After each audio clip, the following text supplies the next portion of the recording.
Shalom Bapak Ibu yang terkasih, sebelum kita merenungkan firman Tuhan, kita berdoa. Bapa, kami bersyukur, terima kasih atas hari yang baru yang Tuhan berikan kepada kami. Kami mau menyerahkan seluruh kehidupan kami ke dalam tangan Tuhan. Kami mau merenungkan firman Tuhan, biarlah menjadi kekuatan dan terang bagi kaki kami dan jalan kami. Terima kasih Bapa, tutup bungkus kami dengan kuasa darah-Mu. Di dalam nama Yesus Kristus kami berdoa dan bersyukur. Amin. Sabda Sadik pagi hari ini terambil dari Yesaya 9 ayat 6. Saya akan bacakan, sebab seorang anak telah lahir untuk kita, seorang putra telah diberikan untuk kita, lambang pemerintahan ada di atas bahunya, dan namanya disebutkan orang penasihat ajaib, Allah yang perkasa, Bapa yang kekal, Raja Damai. Judulnya adalah Raja Damai yang dijanjikan. Saudaraku yang terkasih, ayat ini adalah salah satu nubuatan dalam perjanjian lama yang merujuk kepada kedatangan Tuhan Yesus ke dunia ini, di mana ayat ini memberikan pengharapan bukan hanya kepada bangsa Israel yang sedang mengalami krisis besar, tetapi juga untuk seluruh umat manusia di muka bumi ini. Janji Allah dalam konteks Yesaya, ayat ini ditulis Yesaya pada saat bangsa Israel mengalami masa sulit yang luar biasa, di mana bangsa Israel mengalami ancaman, rakyat hidup dalam ketakutan, ketidakadilan, dan kegelapan rohani. Di tengah situasi ini, Yesaya menyampaikan nubuatan yang memberikan pengharapan, di mana Allah akan mengirim seorang anak yang membawa terang, damai, dan pemerintahan yang adil dan membawa pembebasan bagi umat manusia. Konteks kegelapan menurut Yesaya tercantum dalam ayat 1. Bangsa yang telah berjalan di dalam kegelapan telah melihat terang yang besar. Mereka yang diam di negeri kekelaman, atasnya terang telah bersinar. Penggenapan dalam Yesus Kristus. Nubuat ini tergenapi dalam kelahiran Yesus Kristus.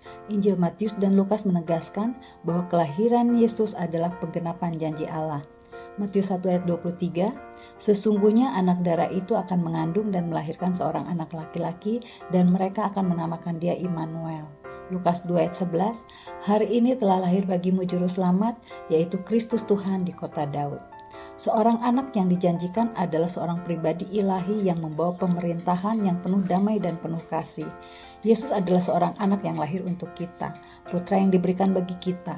Gelar-gelar yang disebutkan Yesaya nyata dalam dirinya adalah penasihat ajaib. Yesus memberikan hikmat sejati. Di dalam Yohanes 14 ayat 6, akulah jalan kebenaran dan hidup.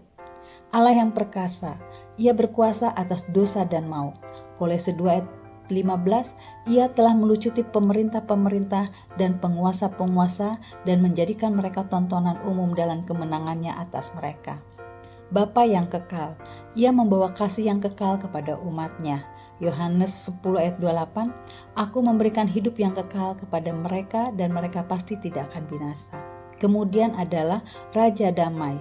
Yesus memberikan damai yang melampaui segala akal manusia. Yohanes 14 ayat 27, damai sejahtera yang kutinggalkan bagimu, damai sejahtera kuberikan kepadamu. Relevansi Natal bagi kita. Natal bukan sekedar perayaan tradisi yang biasa kita rayakan setiap tahunnya, melainkan yang mengingatkan kita bahwa janji Allah sudah tergenapi dalam kehidupan kita. Dari nubuat Yesaya hingga kelahiran Kristus, kita melihat kesetiaan Allah.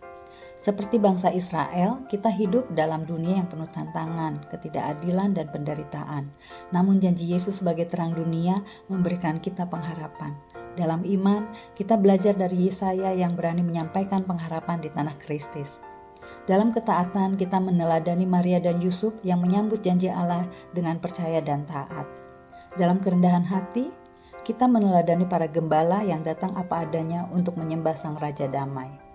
Bapak Ibu yang terkasih, kita sebagai orang percaya yang sudah diselamatkan, kita dipanggil untuk selalu hidup dalam terang Allah, menerima damai Allah, berharap kepada Allah, dan menyampaikan kabar kesukaan ini kepada keluarga, teman, dan kepada mereka yang belum mendengar kabar kesukaan ini.